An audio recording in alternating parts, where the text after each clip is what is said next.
Visit to Adhar's house. Adhar had invited the master to come to his house on the occasion of the Durga Puja festival. It was the third day of the worship of the Divine Mother. When Sri Ramakrishna arrived at Adhar's house, he found Adhar's friend Sarada, Balaram's father, and Adhar's neighbors and relatives waiting for him. The master went into the worship hall to see the evening worship.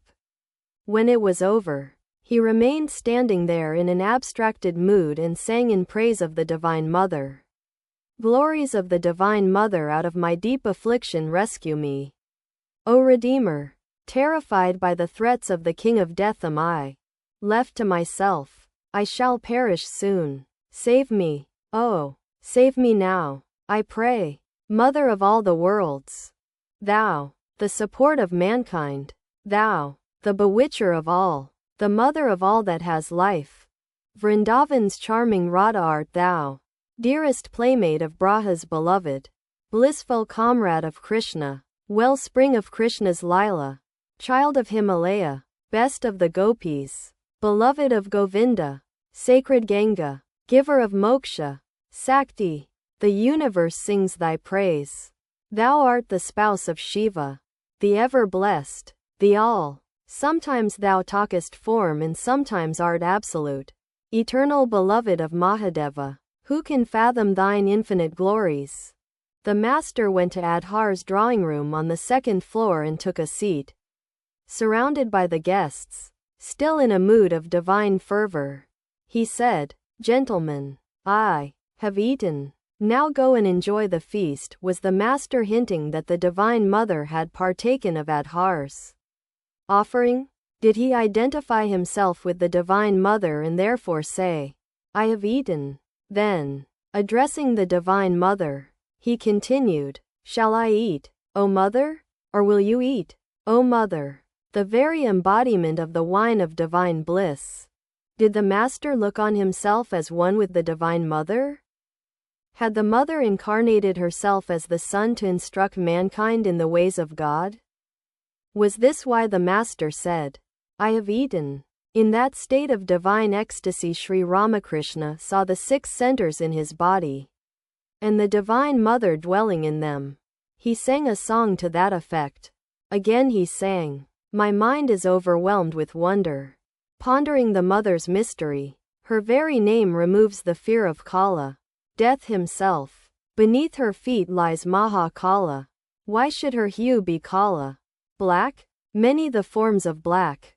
But she appears astoundingly black. When contemplated in the heart, she lights the lotus that blossoms there. Her form is black, and she is named Kali, the Black One. Blacker than black is she. Beholding her, man is bewitched forevermore. No other form can he enjoy. In wonderment asks Ramprasad, where dwells this woman so amazing? At her mere name, his mind becomes at once absorbed in her, though he has never yet beheld her. The fear of the devotees flies away if they but seek shelter at the feet of the Divine Mother. Was that why the Master sang the following song? I have surrendered my soul at the fearless feet of the Mother. Am I afraid of death any more? Unto the tuft of hair on my head is tied the almighty mantra. Mother Kali's name. My body I have sold in the marketplace of the world, and with it have bought Sri Durga's name. Deep within my heart I have planted the name of Kali, the wish-fulfilling tree of heaven. When Yama, king of death, appears, to him I shall open my heart and show it growing there. I have cast out from me my 6 unflagging foes. Ready am I to sail life's sea, crying, to Durga, victory. Sarada was stricken with grief on account of his son's death. So Adhar had taken him to Dakshineswar to visit the Master. Sarada was a devotee of Sri Chaitanya. Sri Ramakrishna looked at him and was inspired with the ideal of Gauranga. He sang, "Why has my body turned so golden? It is not time for this to be. Many the ages that must pass before as Gauranga I appear. Here in the age of Dwapara my sport is not yet at an end. How strange this transformation is! The peacock glistens, olive gold, arid golden. 2. The cuckoo gleams. Everything around me here has turned to gold. Naught else appears but gold. Whichever way I look, what can it mean? This miracle, that everything I see is gold? Ah, I can guess its meaning now. Radha has come to Mathura, and that is why my skin is gold. For she is like the Brahmara, and so has given me her hue. Dark blue my body was but now, yet in the twinkling of an eye it turned to gold. Have I become Radha by contemplating her? Cannot imagine where I am in Mathura or Navadvip. But how could greater than this have come to pass? Not yet is Balarama born as Nitai, nor has Narada become Srivas, nor Yasoda as Mother Saki yet returned. Then why should I, among them all, alone assume a golden face? Not yet is Father Nanda born as Jagannath. Then why should I be thus transmuted into gold?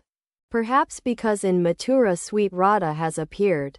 My skin has borrowed Gauranga's golden hue. Sri Ramakrishna sang again, still overpowered with the ideal of Gauranga. Surely Gauranga is lost in a state of blissful ecstasy.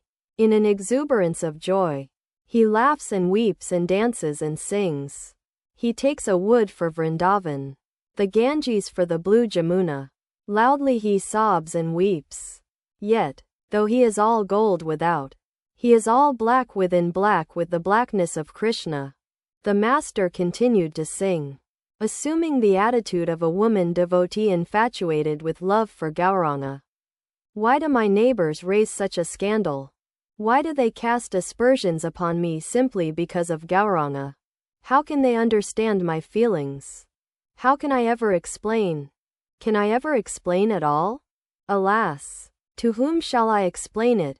Ah, but they make me die of shame. Once on a time, at the house of Srivas, Gora was loudly singing the kirtan, when, on the ground of the courtyard, falling, he rolled in an ecstasy. I, who was standing near him, seeing him where he lay entranced, was suddenly lost to outward sense, until the wife of Srivas revived me. Another day, in the Bhaktas procession, Gora was sweetly singing the kirtan, clasping the outcasts to him. He softened the unbelievers' hearts. Through Nadia's marketplace he chanted Lord Hari's holy name. I followed the throng, and from close by caught a glimpse of his golden feet. Once by the Ganges bank he stood, his body bright as the sun and moon, charming all with his beauty. I too had come to fetch some water, and, as I looked from one side, my water jar slipped and fell to the ground. My sister-in-law, the gossip, saw me, and now she is spreading it everywhere. Balaram's father was a Vaishnava. Hence the master also sang of the divine love of the gopis for their beloved Krishna. I have not found my Krishna. O friend, how cheerless my home without him. Ah, if Krishna could only be the hair upon my head. Carefully I should braid it then, and deck it with bakul flowers. Carefully I should fashion the braids out of my Krishna hair. Krishna is black, and black is my hair. Black would be one with black. Ah, if Krishna could only be the ring I wear in my nose. Always from my nose he would hang, and my two lips could touch him. But it can never be. Alas, why should I idly dream? Why should Krishna care at all to be the ring in my nose? Ah, if Krishna could only be the bracelets on my arms. Always he would cling to my wrists, and proudly I should walk, shaking my bracelets to make them sound, shaking my arms to show them. Down the king's highway I should walk, wearing my Krishan bracelets. Balaram's father was a wealthy man with estates in different parts of Orissa.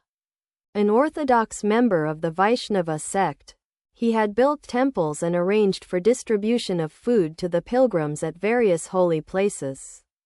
He had been spending the last years of his life in Vrindavan. The Vaishnavas, for the most part, are bigoted in their religious views. Some of them harbor malicious feelings toward the followers of the Tantra and Vedanta. But Sri Ramakrishna never encouraged such a narrow outlook. According to his teachings, Through earnestness and yearning, all lovers of God will ultimately reach the same goal.